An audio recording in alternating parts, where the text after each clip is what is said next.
Lupa mana letaknya ya.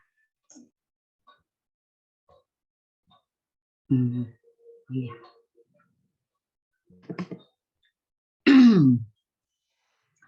Coba kita bahas, ini penting juga untuk menambah pengetahuan Anda nanti untuk UTS ya.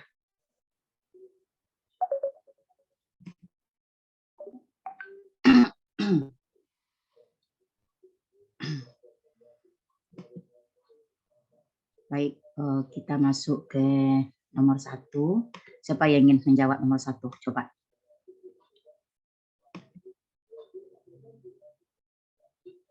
Ada yang ingin mencoba tidak soal nomor 1?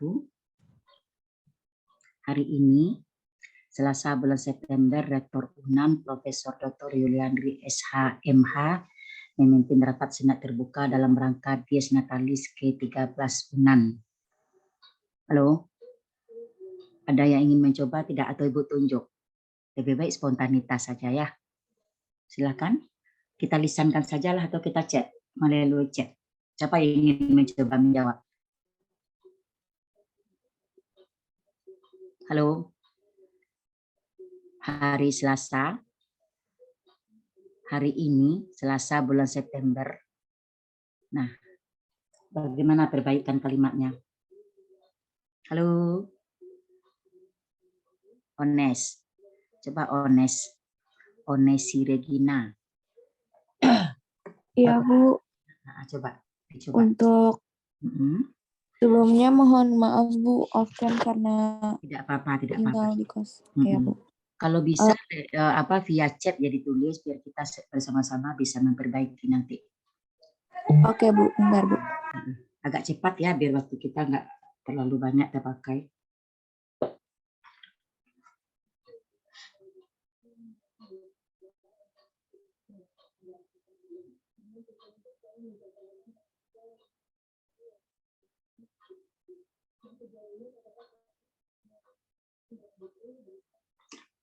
Kemudian siap-siap juga nanti nomor 2. Ya, nomor 2 siap-siap di belakang Ones, Dava.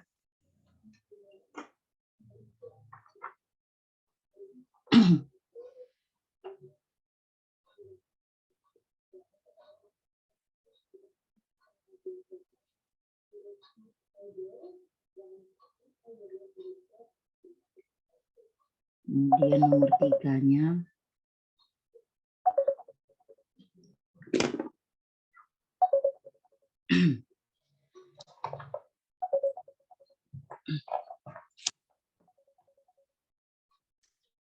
Bentar ya, maaf Ibu.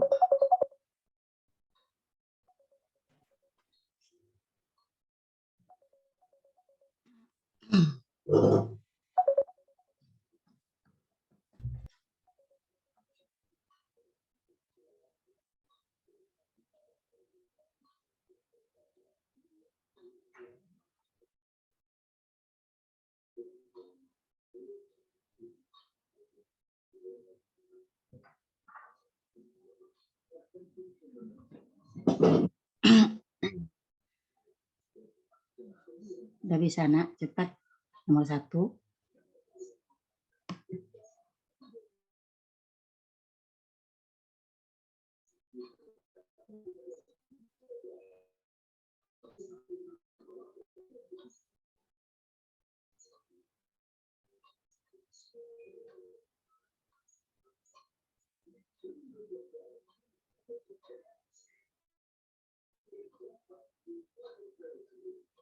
Udah, Bu.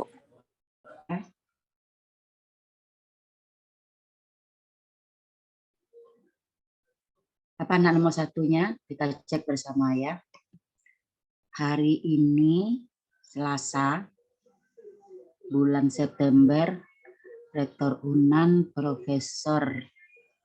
Profesornya pakai tanda baca koma atau titik nak disingkatkan? Halo, Profesor, Doktor itu pakai titik ya, itu kasih kata. Iya, Bu.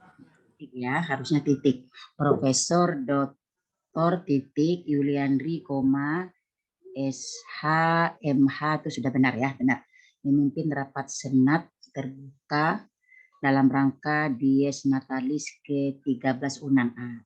Ingat ya, ini kebiasaan membuat kalimat. Kalau akhir kalimat itu biasanya ditandai dengan tanda baca apa, Regina? Tanda baca titik, Bu. Nah, ingat ya, jangan salah. Jadi ketika kita nanti memperbaiki kalimat, kalau ada salah satu saja tandanya yang salah, rapatnya pakai huruf kapital ya? Rapat? Rapatnya pakai huruf kapital atau tidak, Regina? Iya, Bu. Ya, mengapa ya? Karena rapat senat terbuka, maksudnya itu adalah rangkaian kata dari acara dari besar. rangkaian kata acara ya. Iya. Nah, kemudian dies natalis. Dies natalis juga huruf besar, Bu, karena itu merupakan. Ya.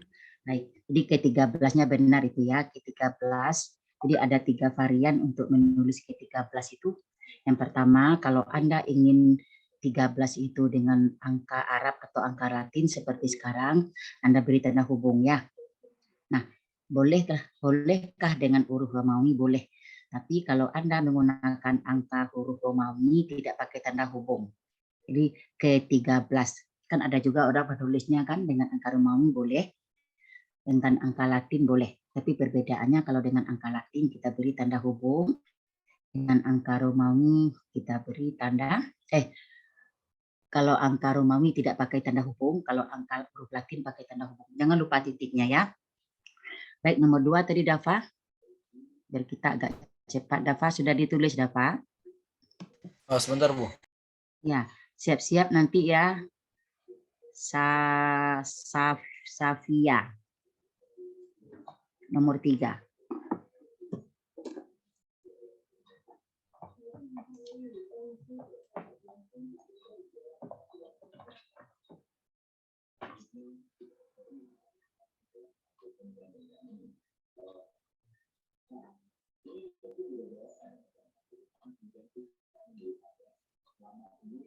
Sudah ada, Pak? Sudah, Bu. Sudah, Bu.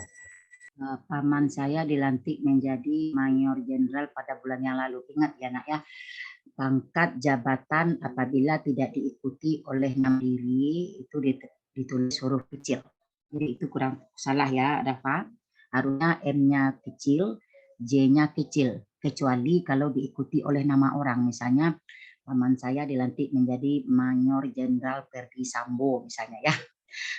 Itu baru dia menggunakan huruf kapital pangkat. Sama halnya rektor juga. Rektor kan itu pangkat ya, gubernur itu kan pangkat.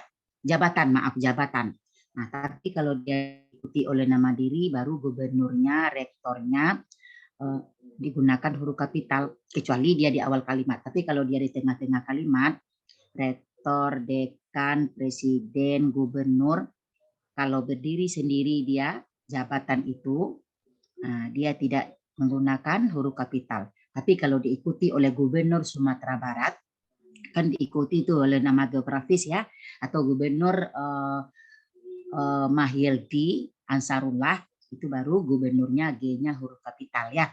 Tapi kalau gubernurnya tanpa diikuti oleh nama institusi, tanpa diikuti oleh nama diri, jadi jabatannya itu tetap ditulis huruf kecil, kecuali di awal kalimatnya. Nah, ini juga si Dava tidak pakai tanda baca titik. Ini memang tradisi anak-anak ya, kebiasaan dia lupa bahwa sebuah kalimat itu apa ciri-ciri kalimat secara umum, diawali dengan huruf kapital, diakhiri dengan tanda baca, titik untuk kalimat deklaratif, tanda tanya untuk kalimat interrogatif, tanda seru untuk kalimat imperatif ya. Jangan lupa. Ini hampir setiap kelas setelah saya cek itu 90% itu membuat kalimat tidak diakhiri dengan tanda baca. Nah, nanti kita akan belajar ya unsur-unsur kalimat, tentang syarat-syarat kalimat, klasifikasi kalimat. Anda mudah-mudahan Anda semakin terrekor di sini ya, apa ciri-ciri sebuah kalimat. Wajib itu tanda baca akhir itu. Kalau tidak ada berarti dia belum berakhir. Nah, kalau dia belum berakhir berarti identitasnya gagal sebagai sebuah kalimat. Karena ciri kalimat itu secara umum kan itu diawali dengan huruf kapital, kalau dalam tulis diakhiri dengan tanda-tanda baca tertentu dan diselingi dengan tanda baca lainnya. Nah, apa itu tanda baca yang mengakhiri? Tergantung dari jenis kalimat. Kalau dia kalimat informatif diakhiri dengan tanda baca titik. Kalau kalimat interrogatif diakhiri dengan tanda tanya. Tidak ada yang double ya tandanya. Jadi kalau ada tanda tanya tidak lagi pakai tanda titik. Kalau ada tanda seru tidak lagi pakai tanda titik, hanya satu saja tanda akhirnya. Ya, baik nomor 3, Dava. Yang lain juga ya. Jadi mayor gendernya huruf kecil ya nak ya. Baik nomor 3. Tadi sudah Ibu tunjuk tadi Safia ya.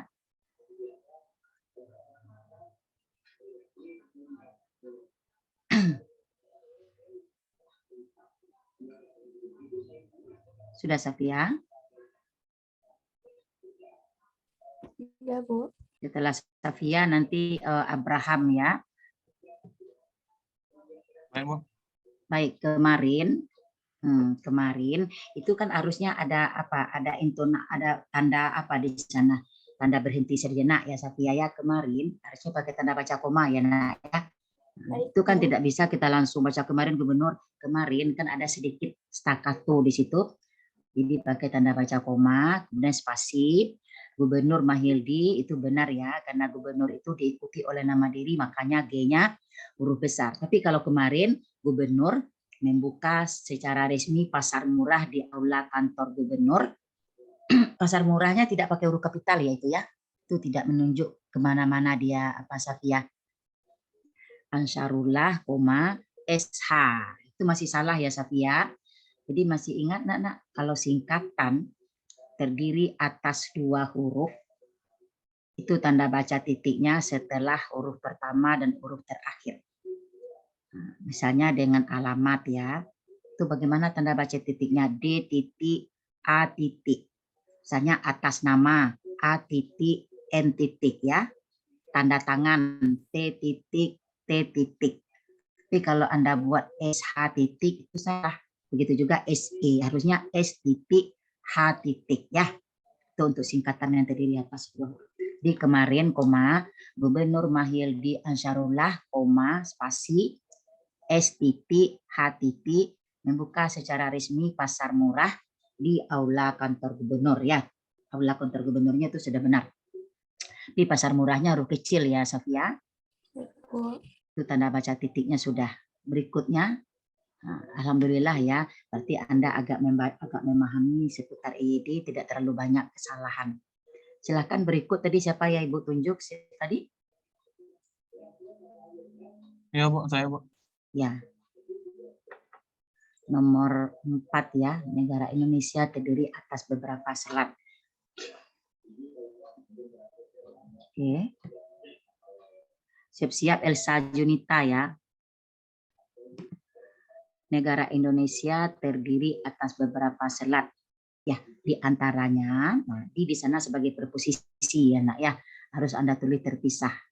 Di antaranya, di sana, di sini, di mana, itu dia tidak menyatakan makna aktivitas atau perbuatan, tapi dia mengarah ke lokatif atau tempat.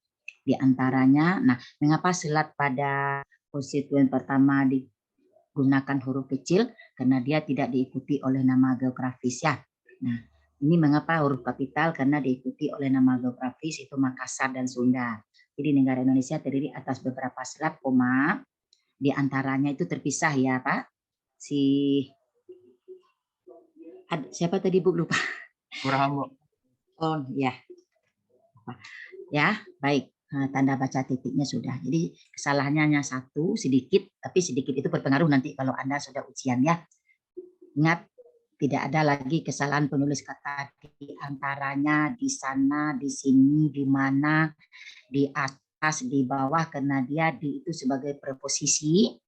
Kalau di sebagai preposisi atau kata depan, dia harus ditulis terpisah dengan kata yang di depannya. Dan dia cenderung bergabung dengan kata yang menunjukkan makna lokatif atau tempat ya. Baik, berikutnya Elsa. Ya, Bu, bentar, Bu. Elsa, kemudian siap-siap ya Dian Oktaviana Putri.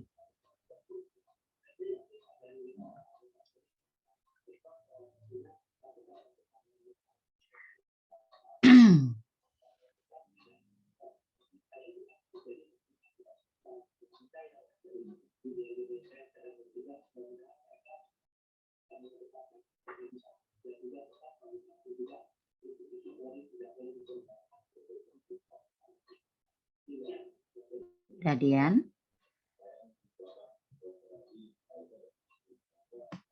Udah, Bu.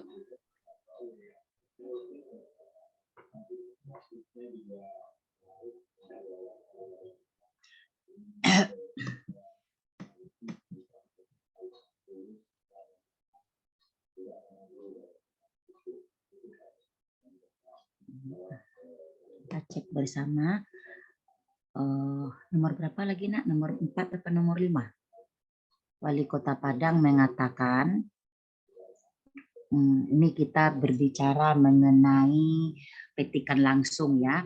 Dalam IED itu diatur kalau ada kalimat yang menyatakan petikan langsung, itu biasanya bagaimana harusnya? Diapit oleh tanda petik 2, kemudian sebelum tanda petik 2 harus ada tanda baca koma. Wali Kota Padang mengatakan, ini koma di sini ya, harusnya ini kan petikan langsung. Anda baca lagi nanti di IED. Wali Kota Padang mengatakan koma, spasi. Ini kan petikan langsung. Gempa, jadi gempa ini diawali dengan huruf kapital dan diapit oleh tanda petik 2. Jadi Wali Kota Padang, wali kotanya kok serangkai itu, Nak? Harusnya terpisah ya. Wali Kota Padang mengatakan koma, tanda petik 2, G-nya huruf kapital. Karena salah satu penggunaan huruf kapital itu adalah untuk huruf pertama petikan langsung.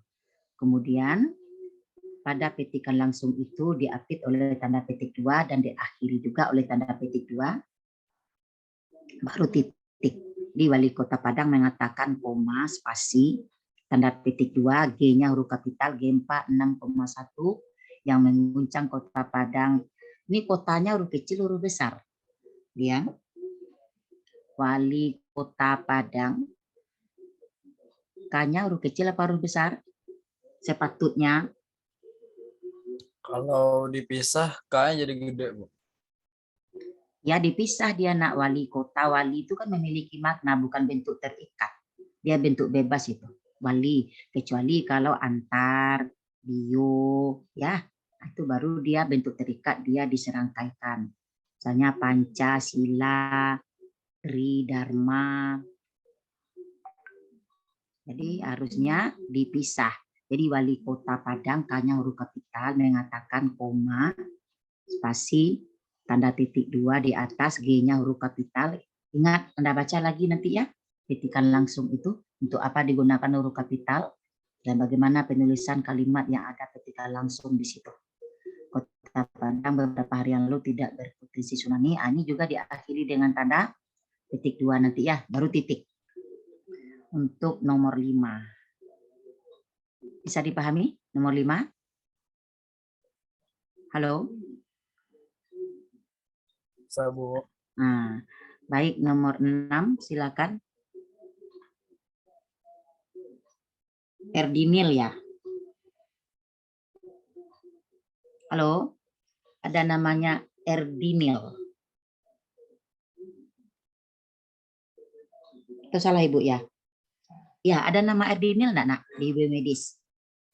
Izin menjawab, Bu. Ya. Erdinda, Bu. Erdinda, maaf. Erdinda ya, maaf. Ya, silakan Dinda. Nomor 6. Halo. Izin menjawab lagi, Bu. Tadi nomor 6 Dian, Bu. Yang Ibu bilang. Dian ya? Bukan Erdinil. Yang nomor 5 tadi siapa yang menjawab? Elsa? Iya, Bu. Oh, maaf. Elsa ya. Ya, Dian, maaf. Terbalik, Ibu. Setelah Dian baru nanti Erdinda ya. Setelah Erdinda nanti Hana Syifa.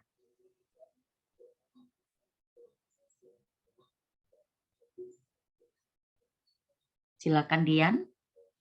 Udah. Baik.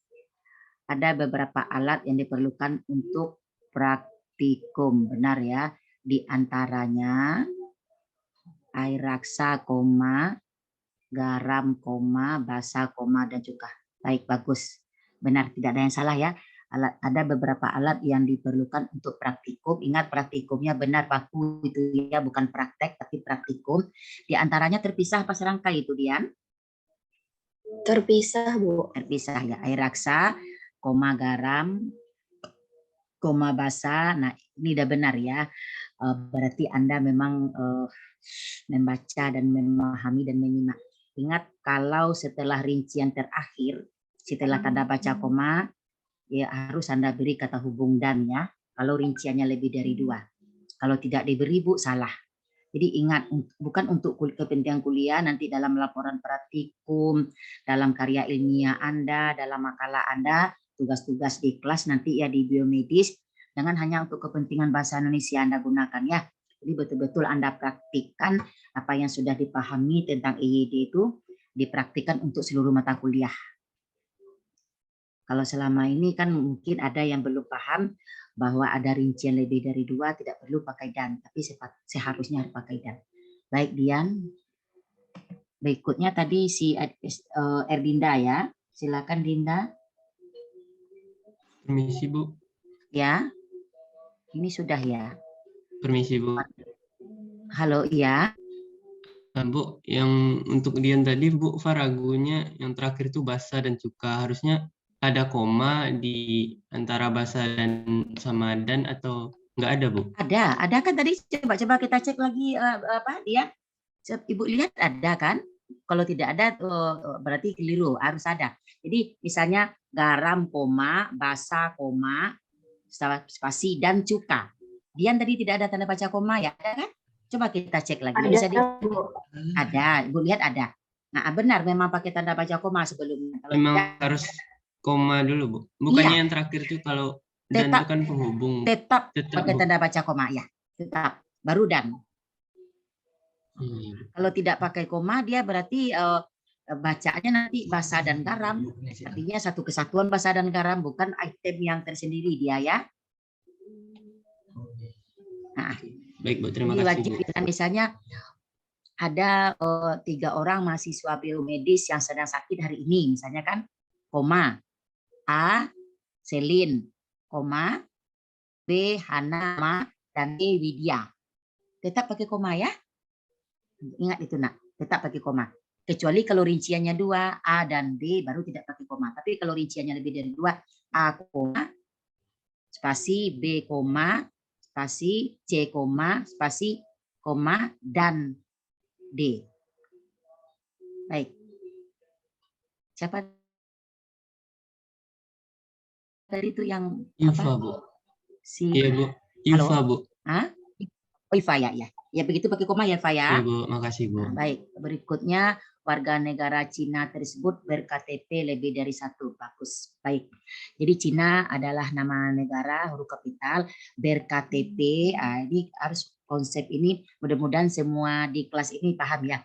Jadi benar ini, tulisannya benar.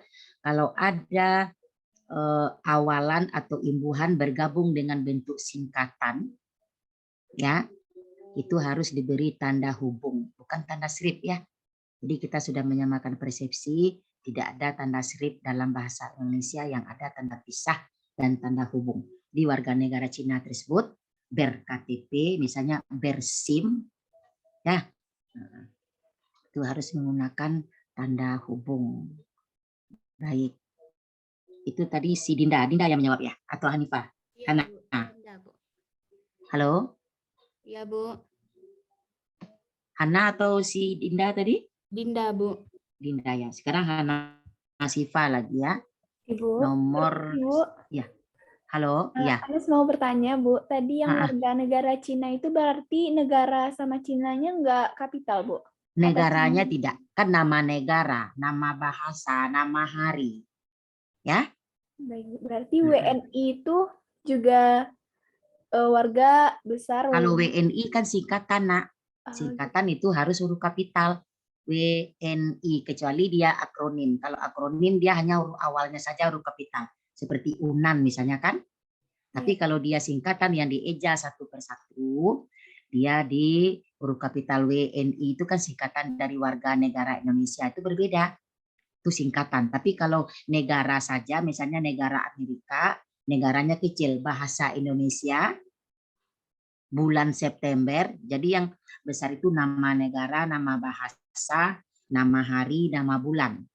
Kalau nama bulan kan Januari sampai Desember. Kalau nama negara banyak kan, Jepang, Inggris, Indonesia. kecuali warga negara Indonesia. Nah, itu lain lagi kan? Iya, Bu. Makasih, Bu. Iya, baik.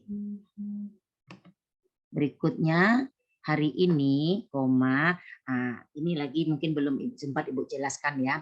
Jadi ada kalanya kita menggunakan kata jam, ada kalanya kita menggunakan kata pukul. Untuk konteks kalimat ini, karena dia mengacu kepada durasi waktu, bukan menunjuk ke bendanya, kita gunakan kata pukul ya, Nak, ya. Nah, jadi kecuali misalnya saya memiliki 2 buah jam dinding, itu adalah jam dinding saya.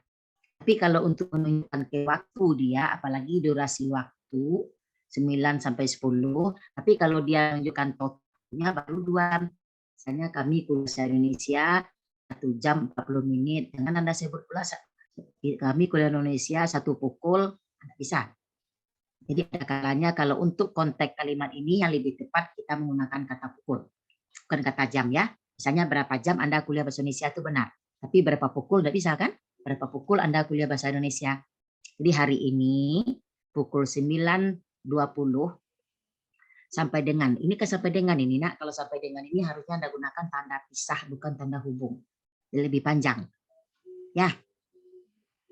Nah, boleh juga Anda gunakan singkatan S titik D titik. Misalnya 9.20 spasi S titik D titik artinya sampai dengan pukul 2.11. Kami kuliah bahasa Indonesia. Nah, ini lagi bahasa Indonesia tuh yang huruf kapital hanya Indonesia. Kan sudah ada ketentuannya dalam EYD. Nah, nama bulan, nama hari, nama majalah, nama surat kabar, yang huruf kapitalnya namanya, bukan bahasanya. Jadi kami kuliah bahasa Indonesia, B-nya huruf kecil. Jadi nama hari misalnya pada hari Senin, yang huruf kapital kan Seninnya dengan P. Soalnya yang huruf kapital itu nama hari, nama bulan, ya, nama negara, nama geografis. Jadi hari ini pukul 9.20 boleh Anda menggunakan tanda ini, tapi tandanya tanda yang agak panjang. Kalau ini kan tanda hubung kan. Kalau menyatakan sama dengan itu tanda pisah digunakan yang waktunya. Tapi kalau Anda menuat misalnya hari ini tanggal 2 misalnya kan hubung 9 hubung 2022. Jadi untuk memisahkan bulan, tanggal, tahun kita gunakan tanda hubung. Tapi untuk menyatakan makna sampai dengan kita gunakan tanda pisah ya. Halo Hana Siva. Baik Bu. Paham ya Nak ya? Ya Bu, paham. Yang benarnya nanti hari ini pukul 9.20 sampai dengan pukul 11 kami kuliah bahasa Indonesia B-nya kecil dengan Ibu Dr. Anda titik benar Noviatri koma spasi M titik M dengan H itu sepatutnya pakai spasi ya. M titik H itu dengan titik dengan H itu pakai spasi. Titik lagi. Jadi ada sedikit kesalahan ya. Hana Siva. Kemudian Selin. Ibu. Baik. Ibu. Ya. Yup. Anda ingin bertanya lagi Bu, tadi terkait dengan kuliah bahasa Indonesia itu berarti bahasanya itu B-nya huruf kecil ya Bu? Iya. Tapi kalau yang pernah Hannes baca itu kalau untuk mata kuliah atau mata pelajaran hurufnya huruf kapital gitu Bu, bahasa Indonesia. Oh ini dia, maaf sebentar. Ini dia mengacu ke konteks mata kuliah ini ya. Iya Bu. Sebentar dulu. Iya benar. Jadi kalau dia benar dalam konteks ini dia kan udah mengacu ke nama mata kuliah ya, bukan lagi ke mengacu ke yang lain. Kadang-kala ada untuk konteks tertentu dia menggunakan huruf kecil untuk konteks tertentu ya. Tapi karena ini mengacu ke mata kuliah benar Hana. Oh, terima kasih. Ya, saya Bu. Tadi memang agak lupa juga. Kalau dia mengacu ke nama itu kan sudah nama kan. Kalau nama memang harus menggunakan huruf kapital. Tapi nanti Anda harus selektif juga ya. Kalau dia tidak mengacu kepada mata kuliah, dia menggunakan huruf kecil ya, karena akan diatur dalam EYD nama bahasa, misalnya bahasa Jerman kan, misalnya saya belajar bahasa Jerman. Nah kalau bahasa Jerman itu menurut Anda mata kuliah enggak? Iya Bu. Enggak Bu. Tidak Bu. Ada mahasiswa yang agak susah, iya.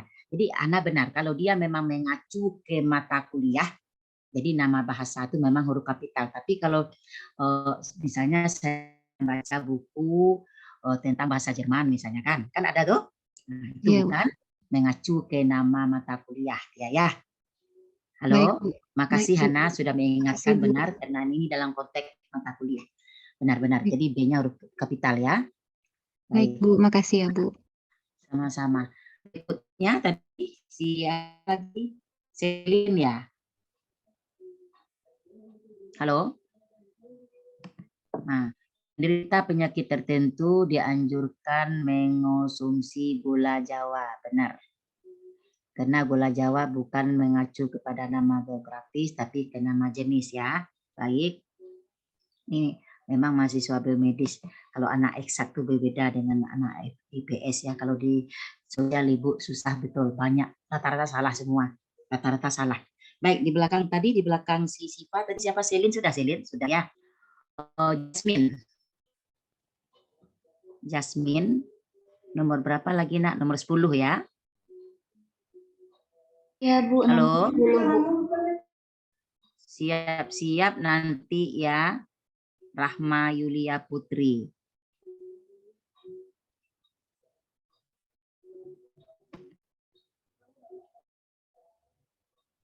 Anda banyak cewek ya di biomedis? Iya nak? Iya, Bu. Iya, Bu. Iya ya. Soalnya dari tadi cewek.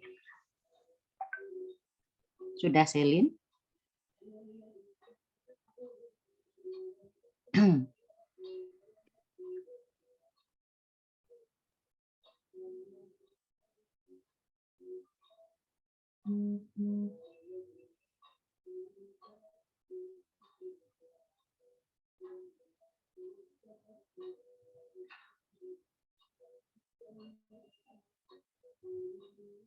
Siap-siap nanti di belakang Selin itu.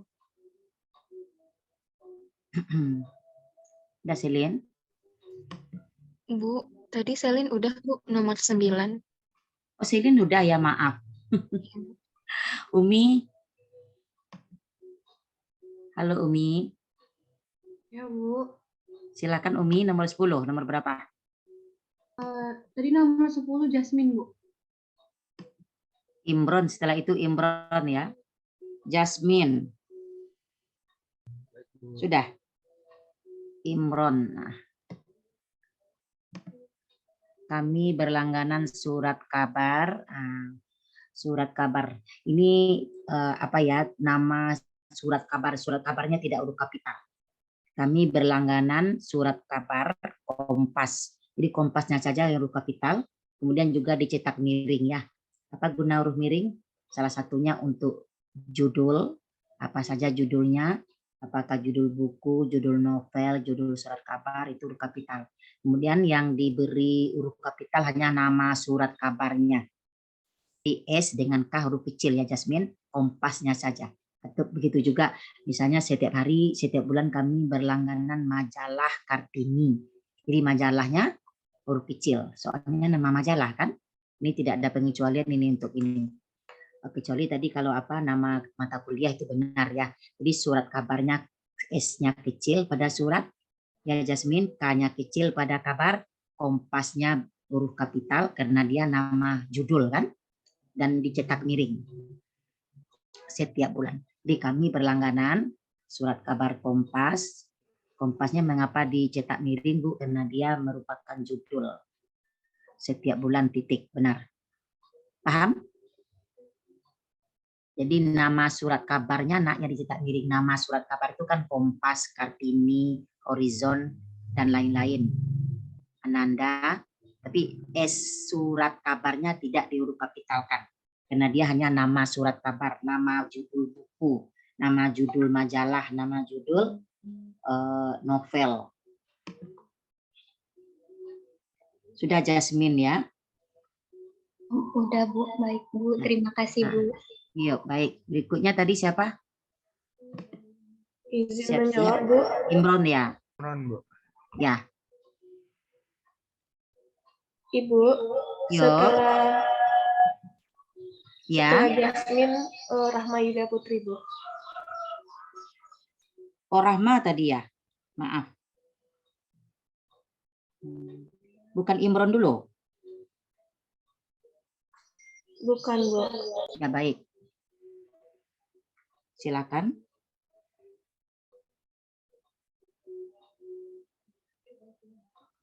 Permisi Bu, Imron mau nanya, berarti Imron yang ke-12 ya Bu? Ya. Ya, baik Bu.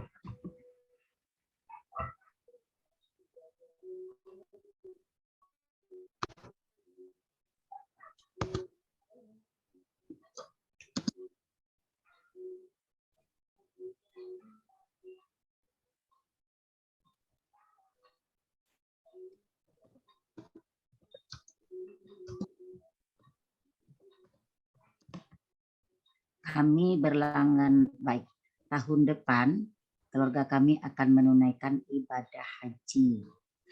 Nah, coba dilihat ada yang keliru enggak di sini? Coba Anda perhatikan. Tahun depan keluarga kami akan menunaikan ibadah haji. Apakah sudah benar? Halo. Iya, Bu. Ada yang belum tepat enggak? Yang dikerjakan oleh si Imron, sudah benarkah? Haji itu benar huruf kapital di situ? Izin Bu, itu jawaban Rahma Bu.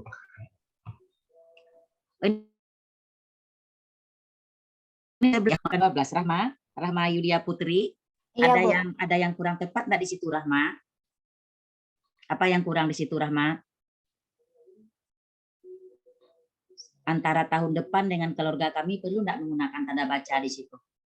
Rahma juga bingung tadi Bu, tahun depannya pakai koma kalau nggak salah Bu. Ya, kan ada jeda di situ karena tahun depan keluarga kami akan menunaikan ibadah haji. Nah, hajinya huruf kapital huruf kecil, Rahma?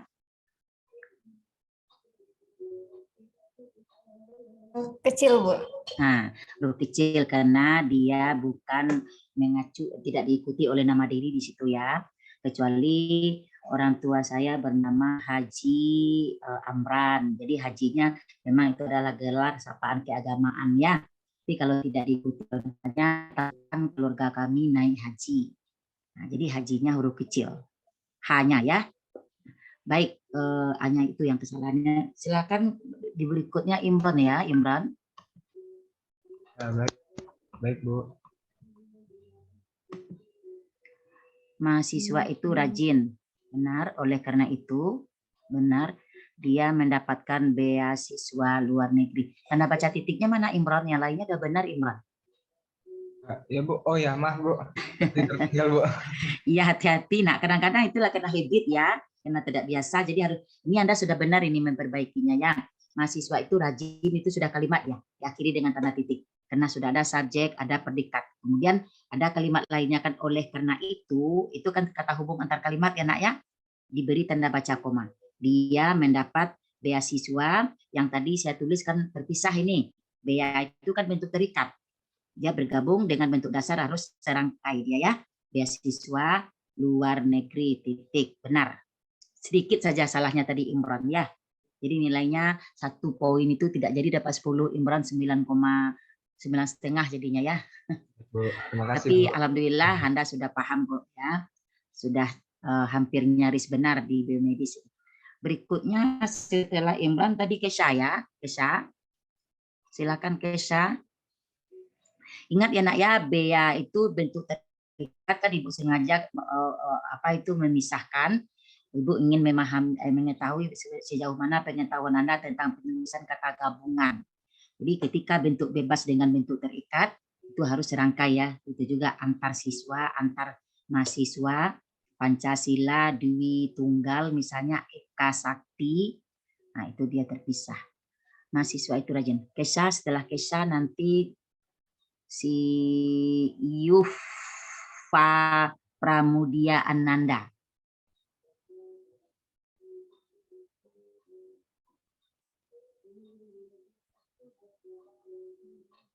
Setelah itu nanti menyusul Widya.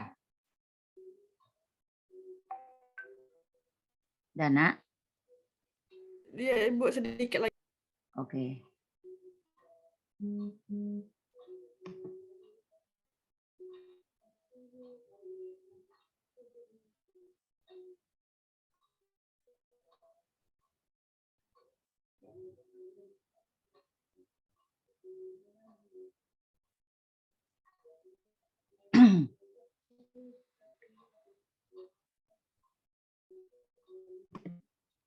Mereka masuk ke dalam ruang satu persatu. Tolong kita cek ya, yang dikerjakan oleh Kesha. Coba, Ibu ingin menguji pengetahuan Anda seputar ini. Sudah benarkah apa yang dilakukan oleh Kesha?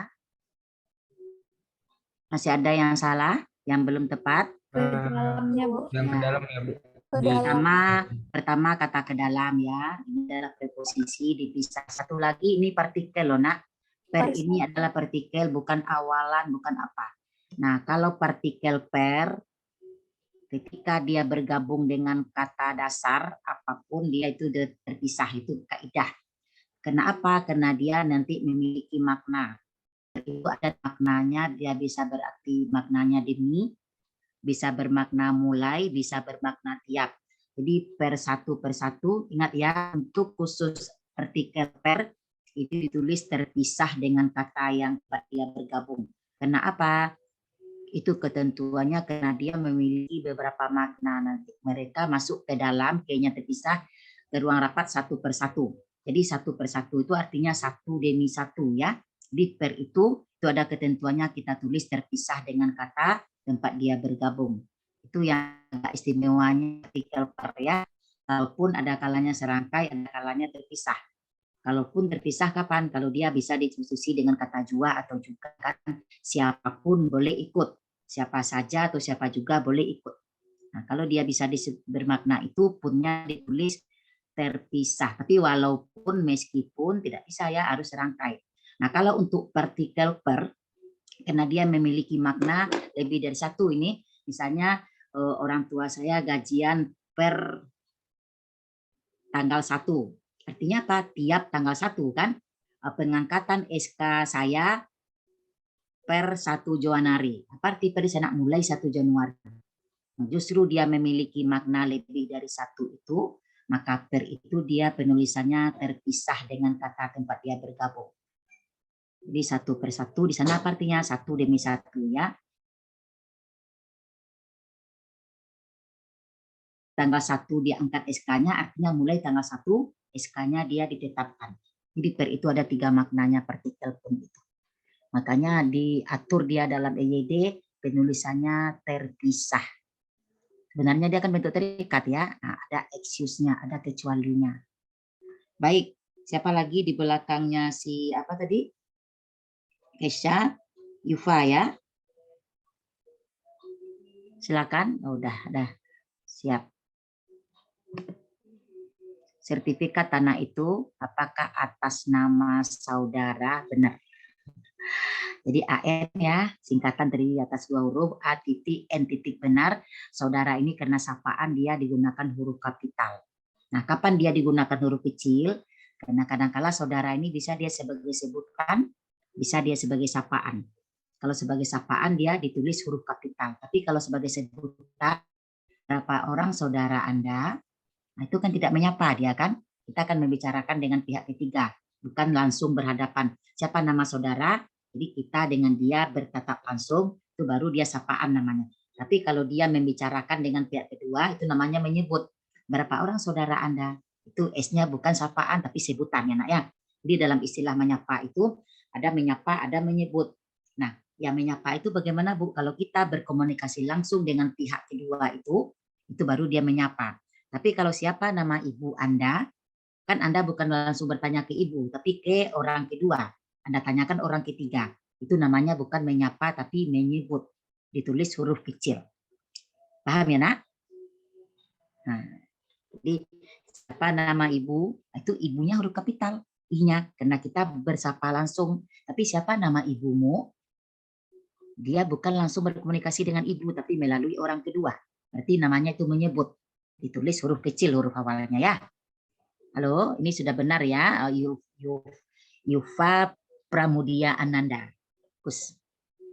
Ingat ya nak ya, ini nanti akan masuk ini dalam soal-soal objektif tentang penulisan singkatan, tentang penulisan apa macam-macam. Baik, di belakangnya si Yufa tadi siapa? Widya ya? Oh, bukan? Ya. Halo, Widya? Iya, Bu. Silakan, Wid.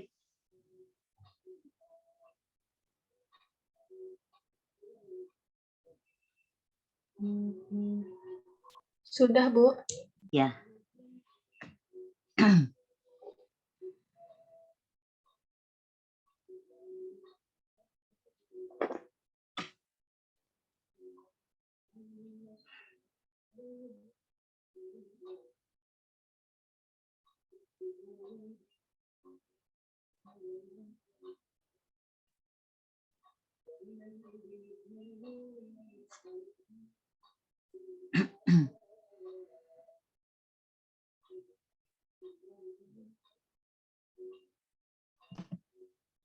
Oke, orang tuanya meninggal sekitar tahun 20-an, benar.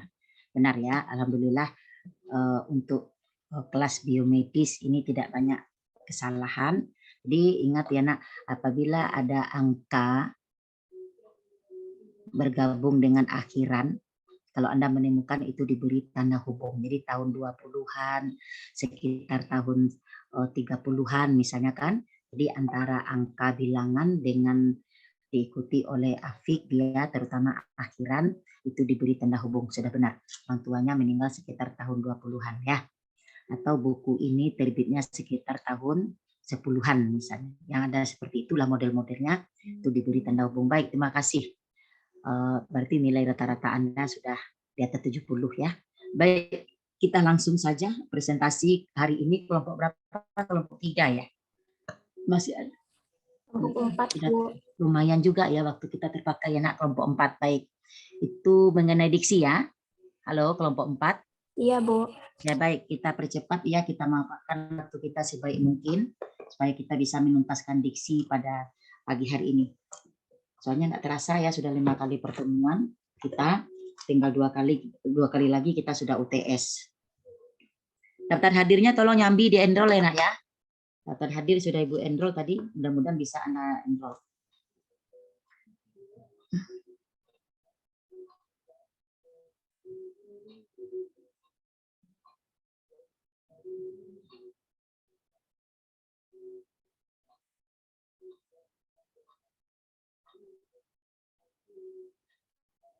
Maaf. Ya.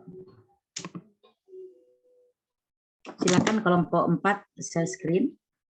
Oh, baik Ibu, izin share screen sebelumnya dulu.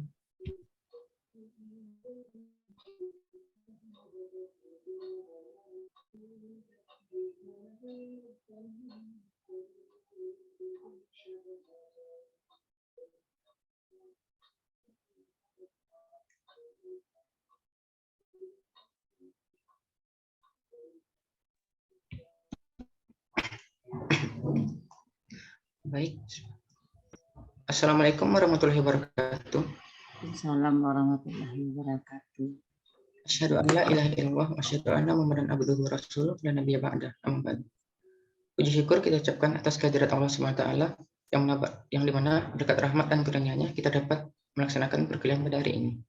Dan salawat dan salam kita hadiahkan kepada Nabi besar kita, yakni Nabi Muhammad SAW. Allahumma shalli ala Muhammad wa ala ali Muhammad. Yang kami hormati Ibu dosen pembimbing itu Bu Nafriati, dan yang saya senangi teman-teman sejawat yang seperjuangan dengan saya. Baiklah, untuk tidak memperpanjang kalimat, langsung saja kita mulai presentasi pada hari ini. Maaf Ibu on kamera ya Bu Batu.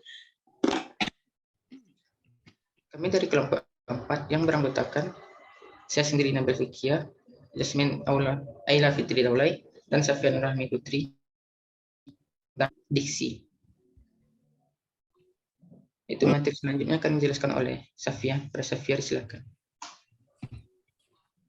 Baiklah, pembahasan yang pertama yaitu pengertian diksi dan tujuannya. Menurut Kamus Besar Bahasa Indonesia, diksi adalah pilihan kata yang tepat serta selaras dan bertujuan agar pembaca dapat memahami teks dalam tulisan. Tujuan penggunaan diksi adalah untuk memperoleh keindahan agar dapat menambah daya ekspresivitas. Sebuah kata tentu saja akan lebih jelas mengekspresikan gagasan penulisan apabila ada kata yang digunakannya secara tepat, cermat, dan sesuai. Diksi digunakan untuk menghaluskan kata atau kalimat agar terasa lebih indah. Next slide.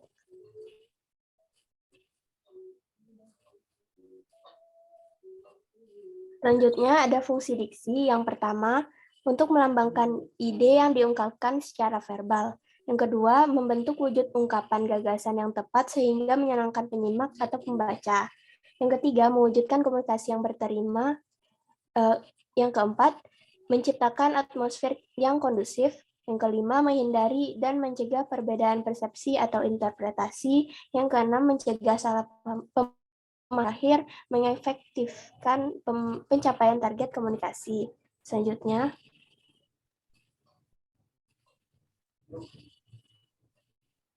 yang pertama ada ketepatan kata.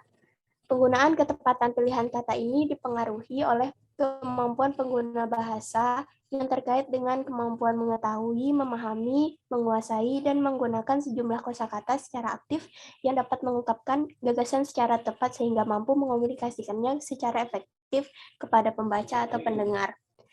Di antara indikator ketepatan kata yaitu yang pertama, mengomunikasikan gagasan berdasarkan pilihan kata yang tepat dan sesuai berdasarkan kaidah bahasa Indonesia. Yang kedua, menghasilkan komunikasi puncak yang paling efektif tanpa salah penafsiran atau salah makna. Lalu menghasilkan respon pembaca atau pendengar sesuai dengan harapan penulis atau pembicara. Dan indikator terakhir, menghasilkan target komunikasi yang diharapkan.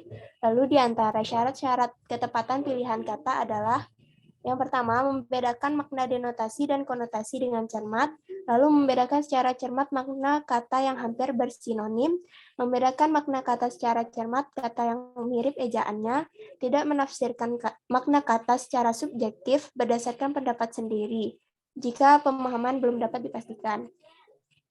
Lalu, menggunakan imbuhan asing jika diperlukan, harus memahami maknanya secara tepat. Menggunakan kata-kata idiomatik berdasarkan susunan atau pasangan yang benar, lalu menggunakan kata umum dan kata khusus dengan cermat, dan menggunakan kata yang berubah makna dengan cermat. Selanjutnya, ada kesesuaian kata. Kesesuaian kata agar tidak merusak makna, suasana, dan situasi yang hendak ditimbulkan atau suasana yang sedang berlangsung. Di antaranya ada syarat kesesuaian kata. Yang pertama, menggunakan ragam baku dengan cermat dan tidak mencampur adukan penggunaannya dengan kata tidak baku yang hanya digunakan dalam pergaulan.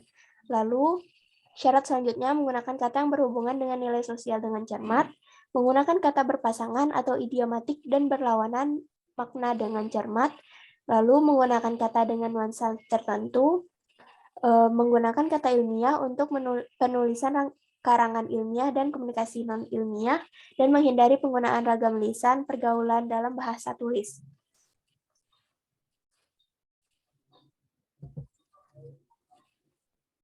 Di antara jenis makna atau jenis diksi, yang pertama, makna leksikal dan makna gramatikal.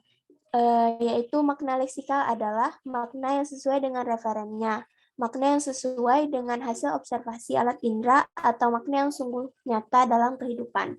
Lalu ada makna gramatikal. Yang dimaksud oleh makna gramatikal adalah makna yang timbul karena proses gramatikal atau tata bahasa. Lalu ada makna denotatif yang merupakan makna sebenarnya, dan makna konotatif yang merupakan makna kiasan yang berkaitan dengan nilai rasa.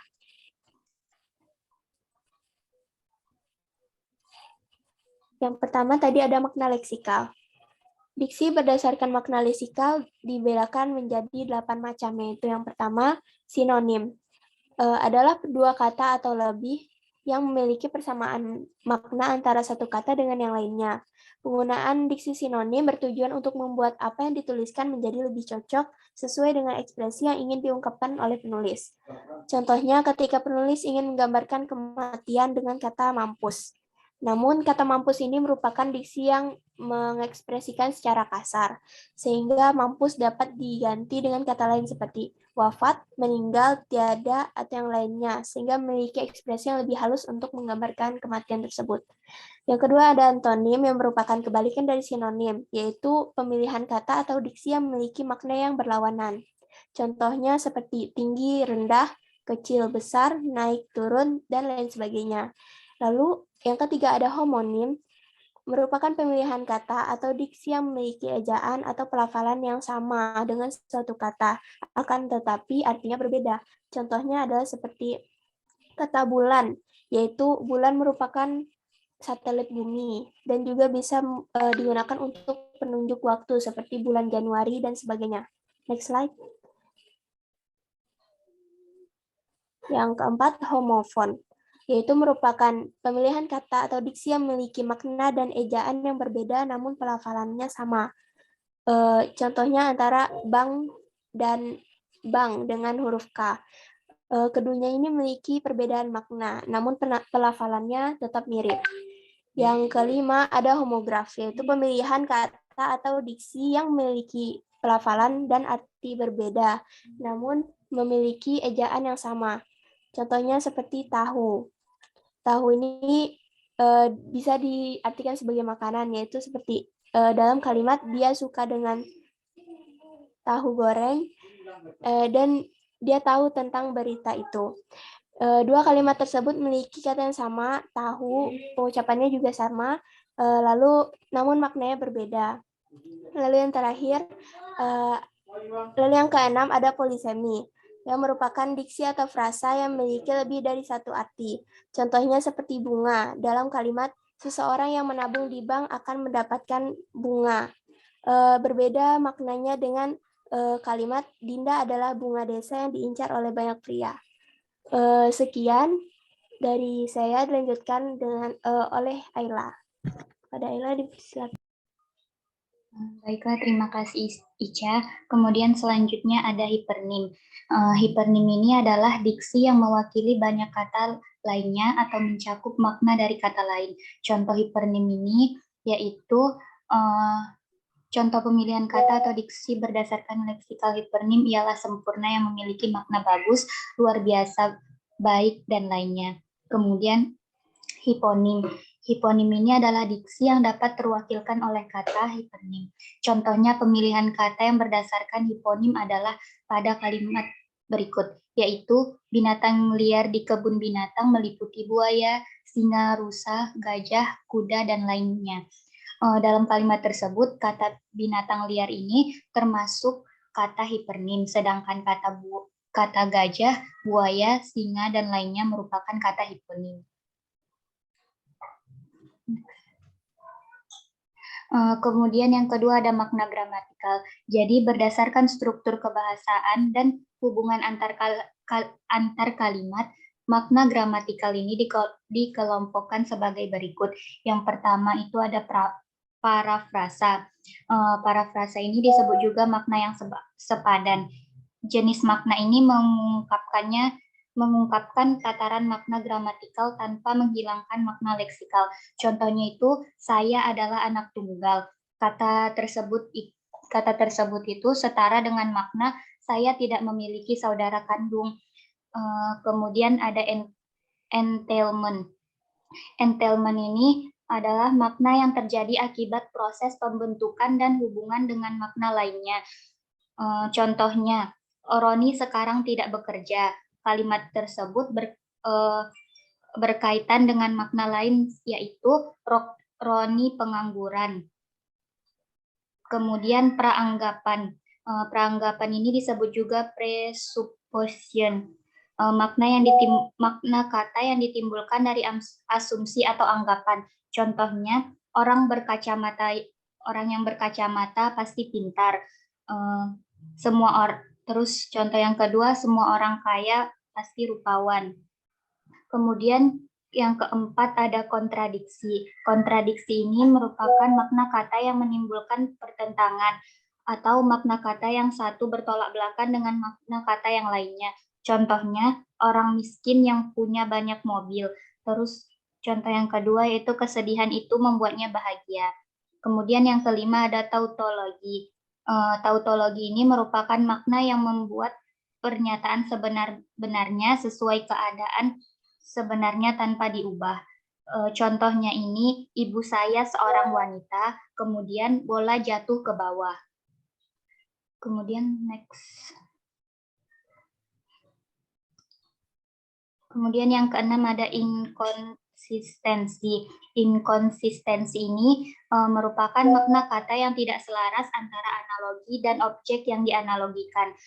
Ketidakselarasan tersebut terjadi akibat makna kata yang tidak sepadan atau timpang. Contohnya itu, kakak merasa lebih tua dari adik.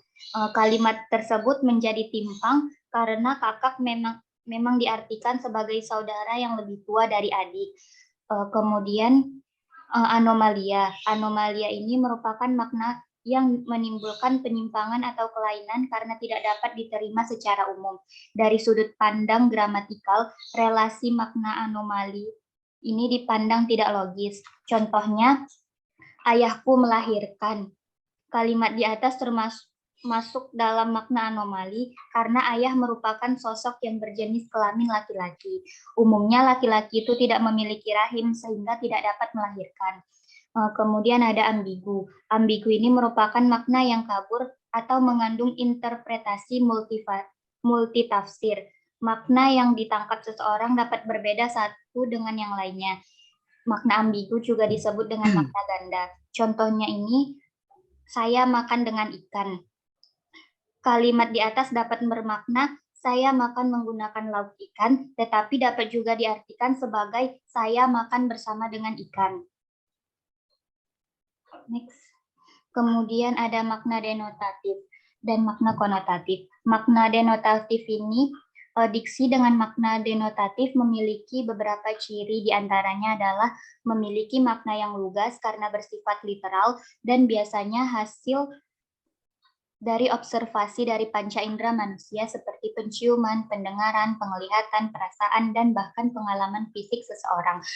Beberapa contoh dari diksi dengan makna denotatif yaitu yang pertama, jerawat dapat disebabkan oleh sebum yang menumpuk pada wajah. Kemudian yang kedua, jerapah memiliki leher yang lebih panjang dibandingkan hewan lainnya. Kemudian yang ketiga, bagus bekerja keras untuk menggapai cita-citanya. Kemudian makna konotatif. Diksi dengan jenis makna konotatif ini biasanya dipengaruhi oleh norma dan nilai-nilai yang dipegang oleh masyarakat tertentu. Contoh diksi dengan makna konotatif yaitu yang pertama, banyak pahlawan yang telah gugur di medan perang. Jadi gugur di dalam kalimat tersebut memiliki makna konotatif yaitu meninggal dunia. Kemudian yang kedua contohnya yaitu Tasya merupakan anak emas di kelas karena ia berperilaku sangat baik dan rajin. Anak emas dalam kalimat tersebut bermakna anak yang paling disayang. Kemudian ada kata umum dan kata khusus. Nah, kata umum ini dibedakan dari kata khusus berdasarkan ruang lingkupnya. Makin luas ruang lingkup suatu kata, maka makin umum juga sifatnya. Makin umum suatu kata, maka terbuka kemungkinan salah paham dalam pemaknaan. Kemudian makin sempit ruang lingkupnya, makin khusus sifatnya, sehingga makin sedikit kemungkinan terjadi salah paham dalam pemaknaan dan makin mendekatkan penulis pada pilihan kata secara tepat. Contohnya yaitu kata berjalan perlahan-lahan lebih umum dibandingkan dengan kata tertatih-tatih. Baiklah, kemudian penjelasan selanjutnya akan dilanjutkan oleh Nabil.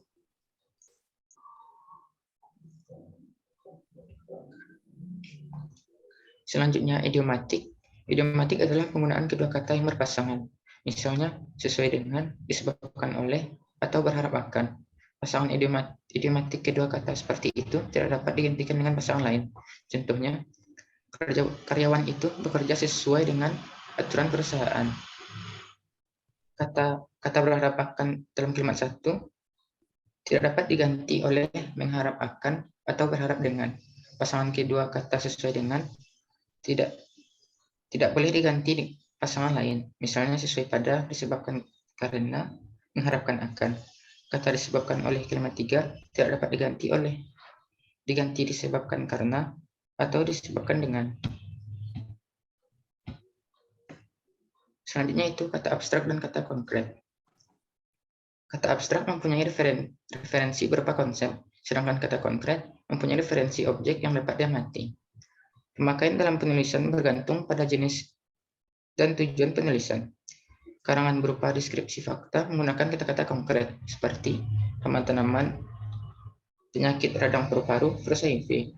Tetapi karangan berupa klasifikasi atau generalisasi sebuah konsep menggunakan kata abstrak seperti pendidikan usia dini, bahasa pemrograman, high-tech micro language atau HTML. Uraian sebuah konsep biasanya diawali dengan pembahasan umum yang menggunakan kata abstrak, dilanjutkan dengan detail yang menggunakan kata konkret. Seperti contoh berikut. 1. APBN RI mengamati kenaikan 15%. Itu contoh kata konkret. Yang kedua, kebaikan dalam kurung kata abstrak. Seseorang kepada orang lain bersifat abstrak. Yang ketiga, kebenaran itu bersifat abstrak. Pendapat itu tidak terlalu tampak. Selanjutnya itu kosakata bahasa serumpun. Jika dalam bahasa Indonesia. Halo. Kelompok 4. Saya pikir sudah sangat lengkap ya, yang kata serumpun dan kata ini saya pikir tidak terlalu penting.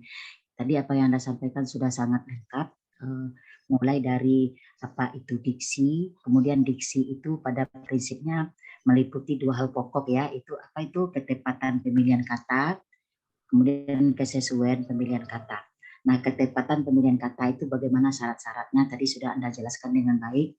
Agar Anda bisa memilih kata dengan tepat, itu ada beberapa syarat. Artinya apa? Anda harus bisa membedakan makna konotatif dan makna denotatif. Anda harus membedakan kata-kata umum dan kata-kata khusus. Itu sudah sangat lengkap tadi. Nah, bagaimana Anda bisa memilih kata yang sesuai? Yang sesuai itu lebih terkait dengan kaidah-kaidah. Apa itu? Anda harus menggunakan kata-kata ragam baku. Kemudian Anda harus menghindari penggunaan kata-kata yang bermakna kasar ya. Jadikan kata-kata yang halus atau eufemisme.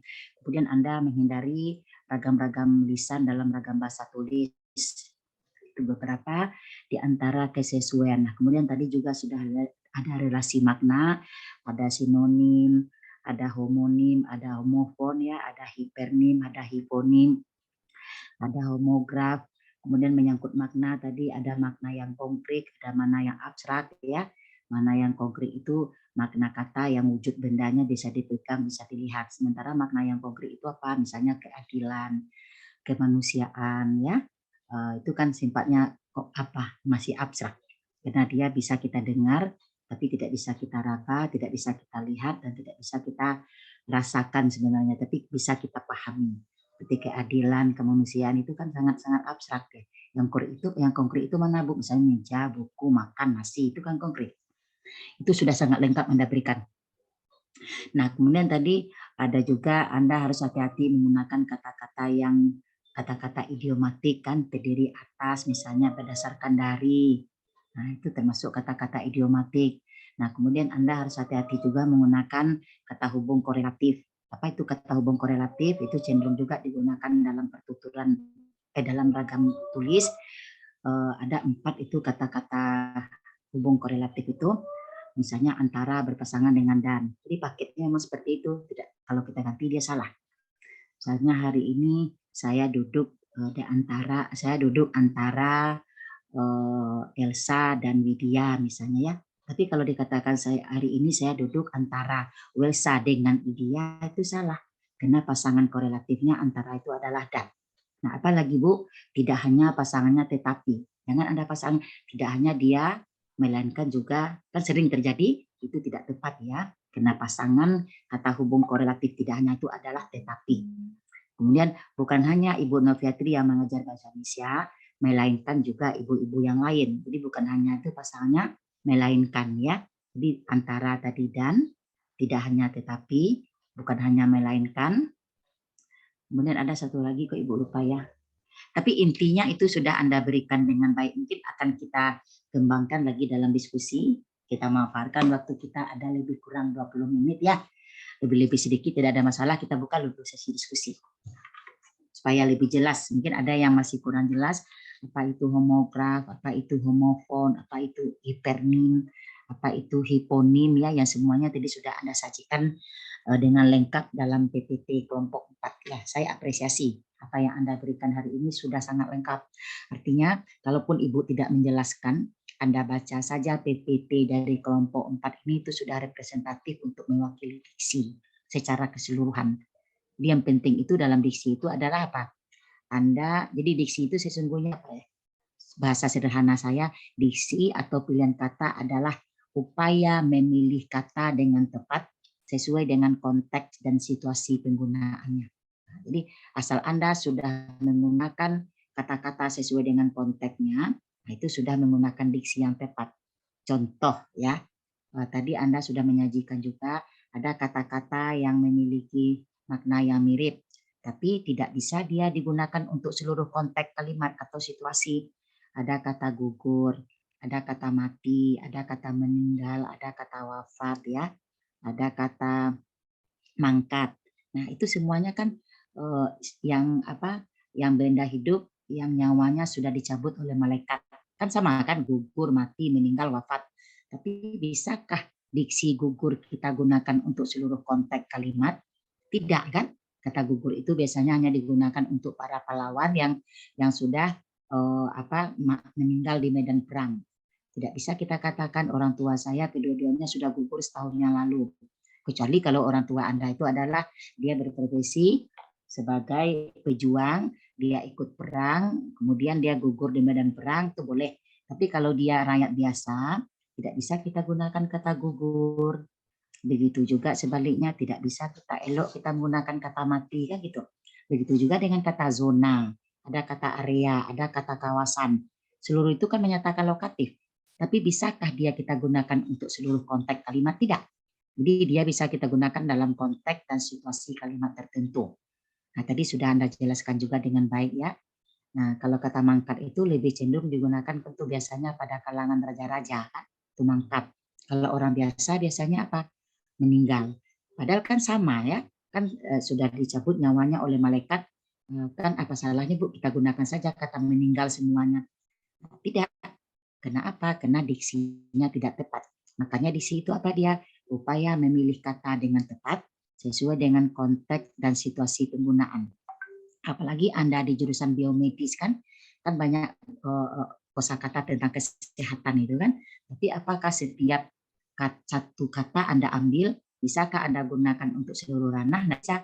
Ada untuk misalnya ada ranah, kalau dalam matematik ada itu logaritma, ada alfa, ada beta kan. Nah, tidak bisa kita gunakan untuk seluruh konteks. Oh, ini logaritma bisa masuk di sini. Kosakata alfa bisa masuk di sini. Kosakata beta bisa masuk di sini. Begitu. Harus sesuai dengan konteks dan situasinya. Nah, itulah yang disebut dengan diksi ya. Jadi bagaimana Anda mengkondisikan menggunakan kosakata secara tepat sesuai dengan konteks dan situasi. Seperti kata jatuh misalnya ya. Jatuh itu apa? Proses bergeraknya benda dari atas ke bawah kan itu jatuh. Tapi kalau bagaimana jatuh bangun misalnya. Jatuh cinta, jatuh asap, jatuh bangkrut. Nah, itu konteks kalimatnya sudah berbeda kan? Ada juga kata hijrah, kata pindah, kata menyeberang misalnya kan. Nah, misalnya kan kalau ranah-ranah saat politik sekarang itu ada beberapa anggota Partai Demokrat misalnya hijrah ke Partai Nasdem. Nah, itu digunakan kata-kata yang lebih halus. Kalau digunakan kata pindah itu kan kasar kan? Digunakan kata-kata yang memiliki rasa sopan, yang memiliki rasa, yang memiliki makna nilai sosial yang lebih halus. Itu juga dengan kata WC, apa harusnya? Anda gunakan kata kamar kecil kan? Ada kata-kata WTS itu kan agak kasar. Jadi digunakanlah kata-katanya pramuk nikmat misalnya kan, wanita malam, wanita jalan. Itu sebenarnya kan pembohongan publik, tapi untuk kepentingan politeness, kesantunan berbahasa, kita memang terpaksa juga kadang-kadang membohongi diri ya. Sebenarnya kan benar kan, dia itu seorang lonte, seorang WTS, tapi untuk menjaga nilai-nilai sosial itu, kita gunakanlah bentuk-bentuk kata yang halus. Jadi diksi istilahnya itu ya. Kira-kira begitu ya.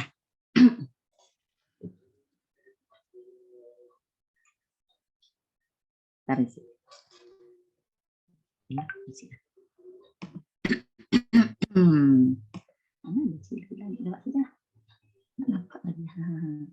baik. Iya, ya. Kita buka diskusi ya, Nak. Ya, betul. Ada dari teman-teman yang ingin bertanya?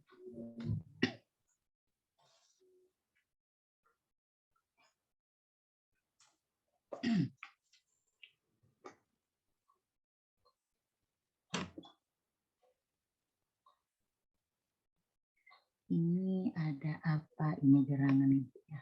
Bentar. Ada problem apa ini? Ya silakan kalau ada sesi, kita buka sesi tanya jawab agak 1 termen ya nak ya. Masih ada waktu kita. Silakan. Siapa yang akan memandu sesi tanya jawab kita dari kelompok?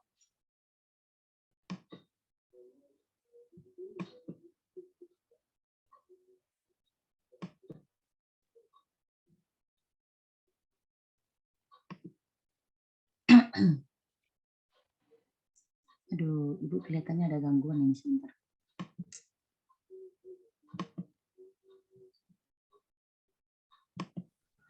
Baik, Apa dulu stop lah dulu apanya, share screen-nya di apa ya, di stop ya nak ya, biar kita bisa menatap wajah-wajah Anda semua pada sesi diskusi. Ini Ibu ada apa ini halangannya, kok ada masalah? Ini lagi hang apa Ibu? Baik, silakan kita buka 1 termen dulu, termen 1.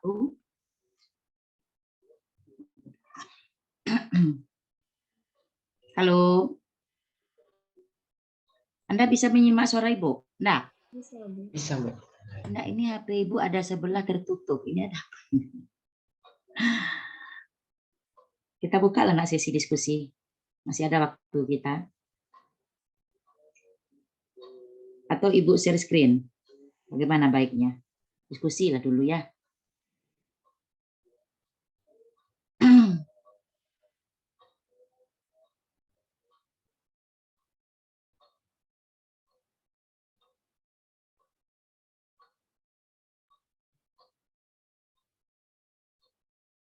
Halo? Tidak ada pertanyaan?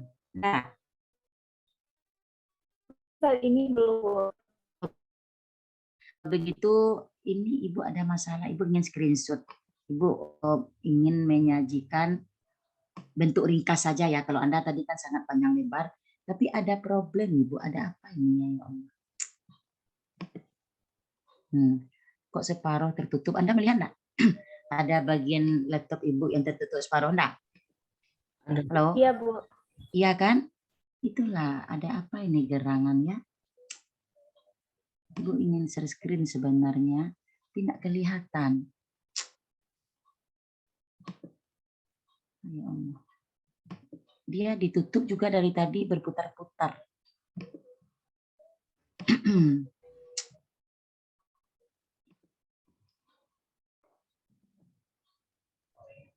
Mungkin Microsoft Edge-nya bisa silang aja. Udah enggak ada keluar silang itu, Nak. Mana yang mau disilang? Ini udah Bu silang, nah.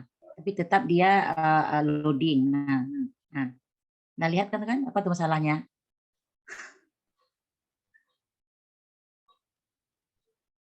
Jadi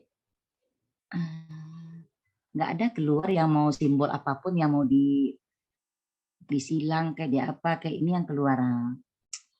Microsoft. Gimana itu nak? Ini juga nggak ada orang di rumah mau minta tolong. Jadi keluar layar putih separuh, layar putih itu nggak ada simbol apa-apa. Jadi Ibu kalau mau menang dia selalu loading posisinya tuh, bermutar.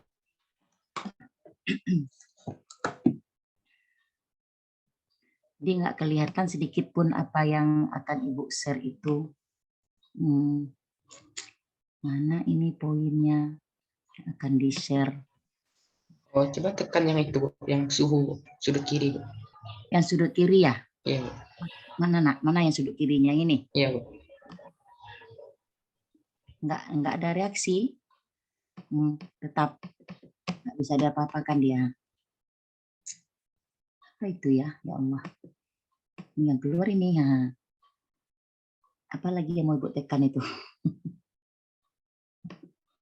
Nggak ada.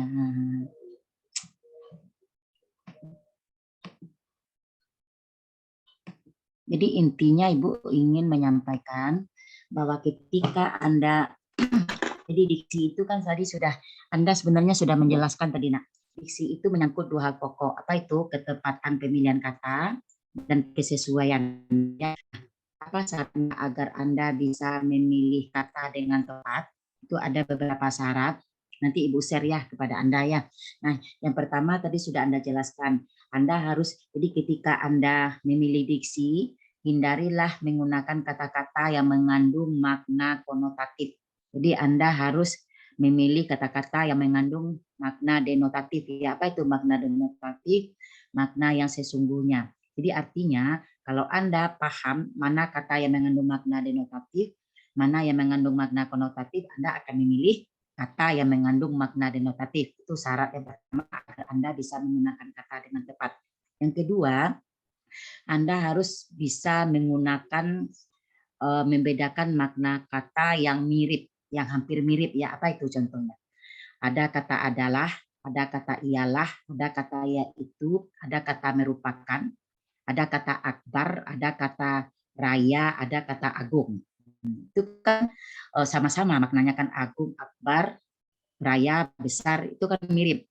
Nah, kapan Anda bisa menggunakan kata agung? Bisakah untuk pasar agung? Nggak bisa, tapi jaksa agung bisa kan?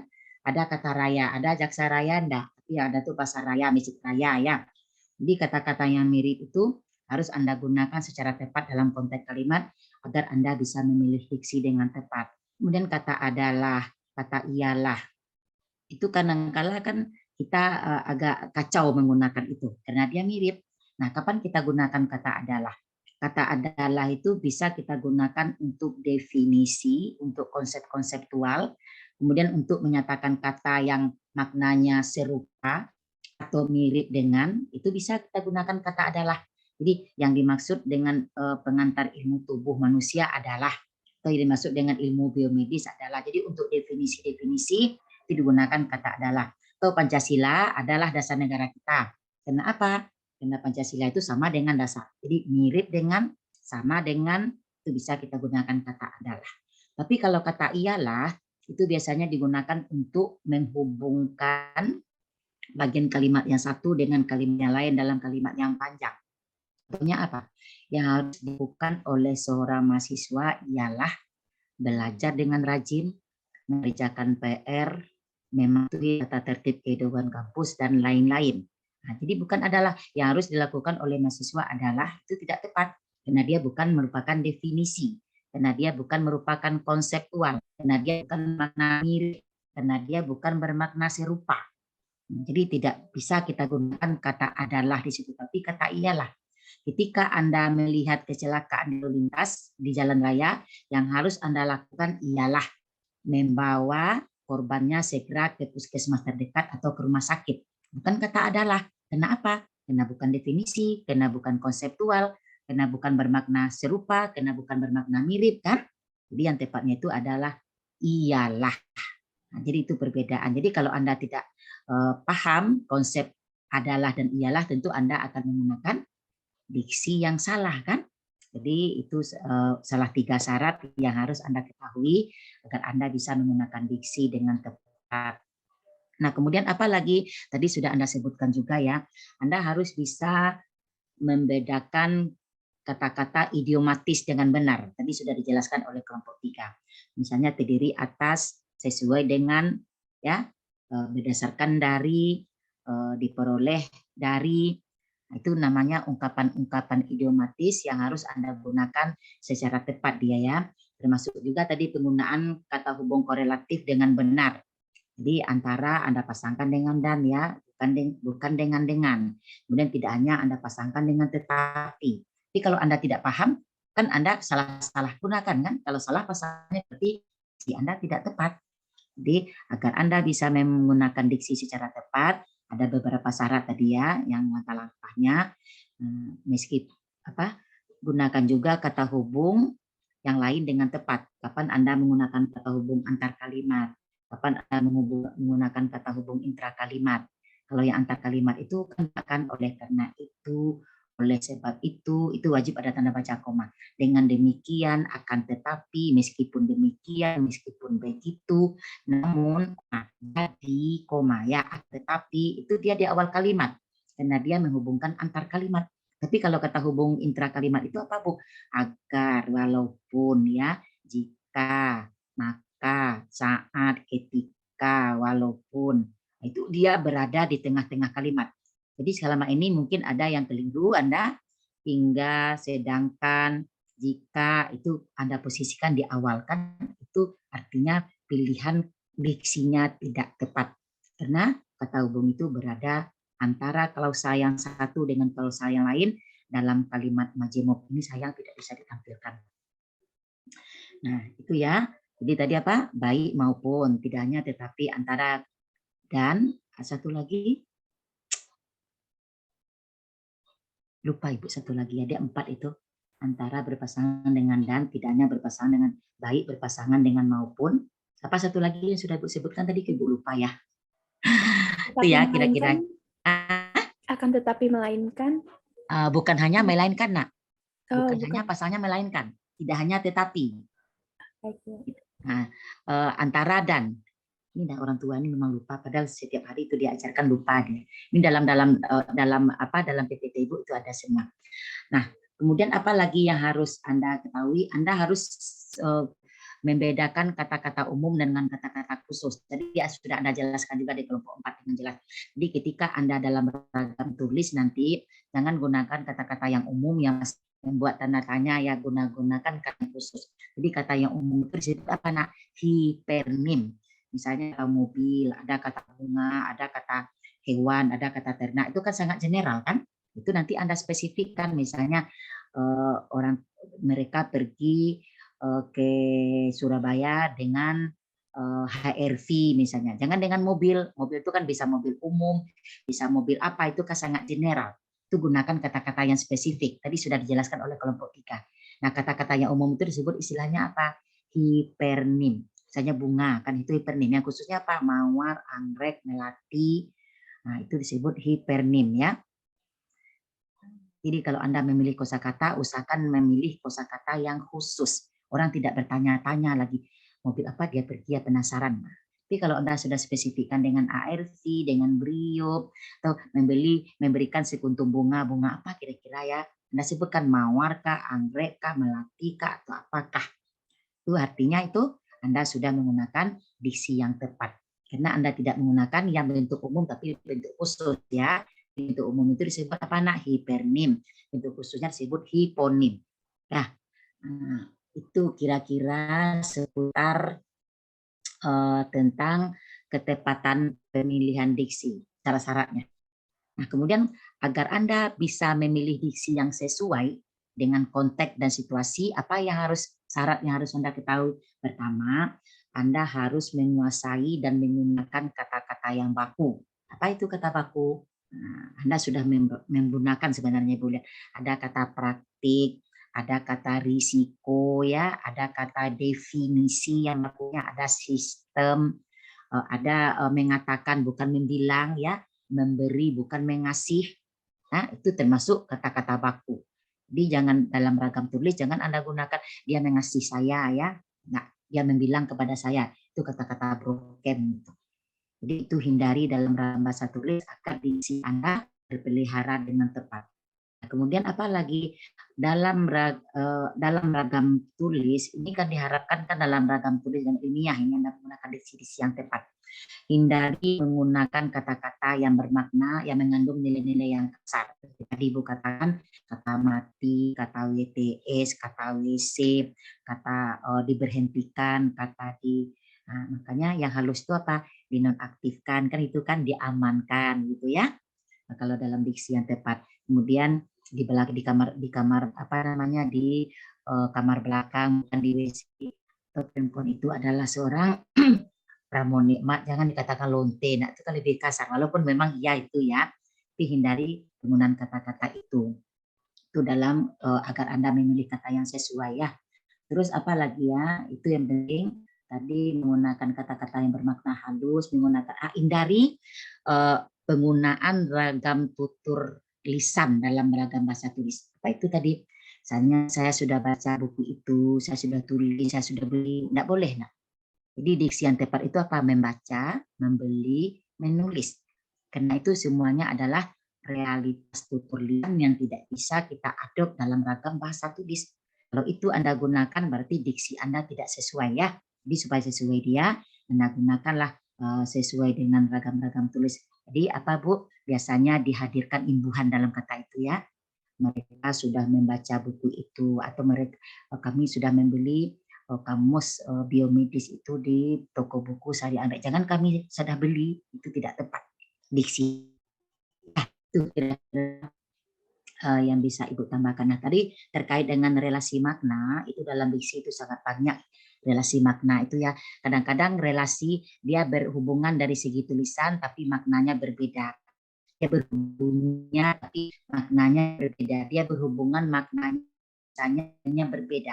Maka muncul tadi ada istilah homofon ya. Apa itu homofon? Itu adalah kata-kata yang memiliki bunyi yang sama tapi tulisan dan maknanya berbeda.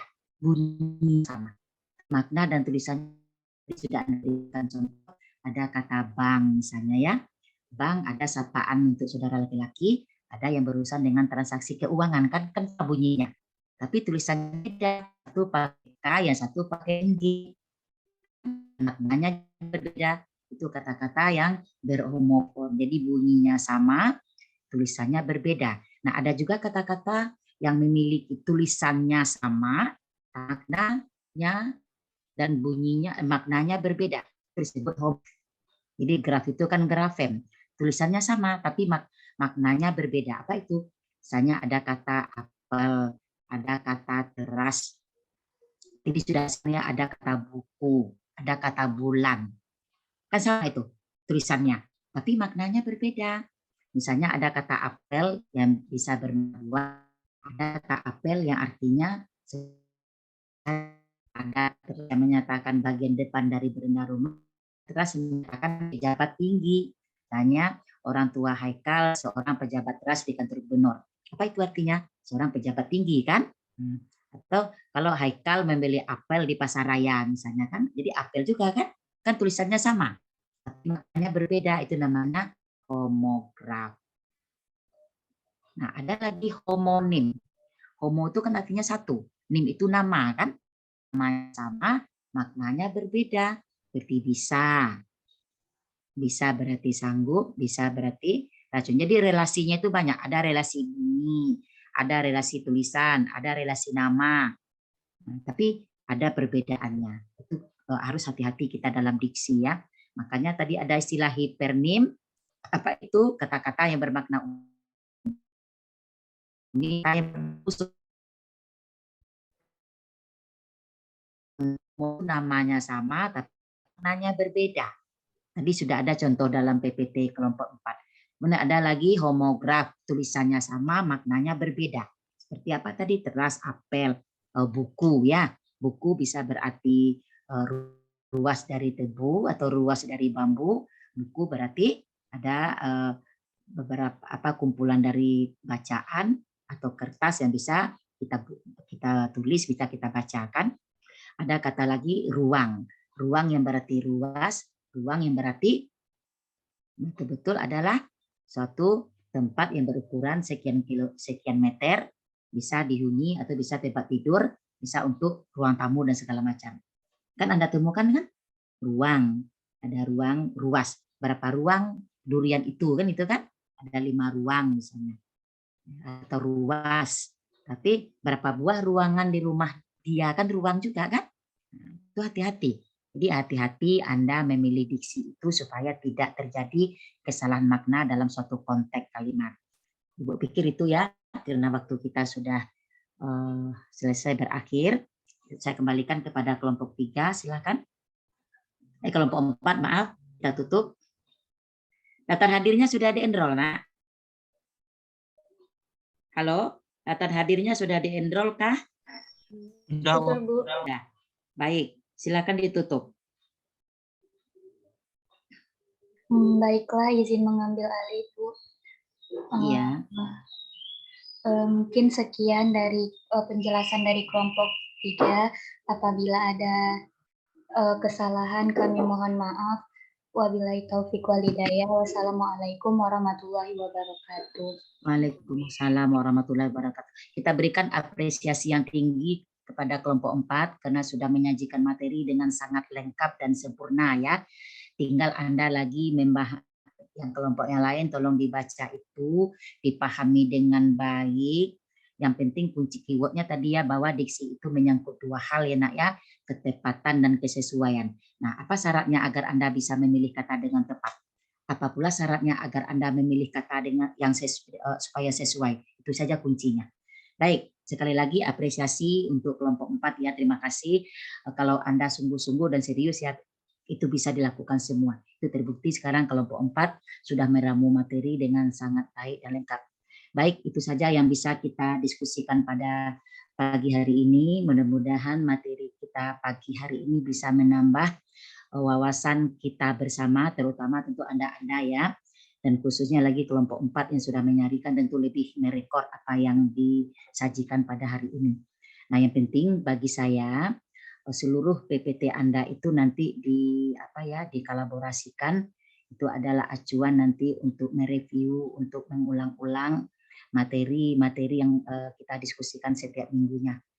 Baik, itu saja mungkin yang bisa kita sampaikan pada hari ini. Mudah-mudahan kita bisa bertemu lagi insya Allah pada minggu depan. Ibu sudahi, billahi taufiq wal hidayah. Assalamualaikum warahmatullahi wabarakatuh. Waalaikumsalam warahmatullahi wabarakatuh. Terima kasih Bu. Terima kasih Bu. Baik, sama-sama, makasih kembali ya.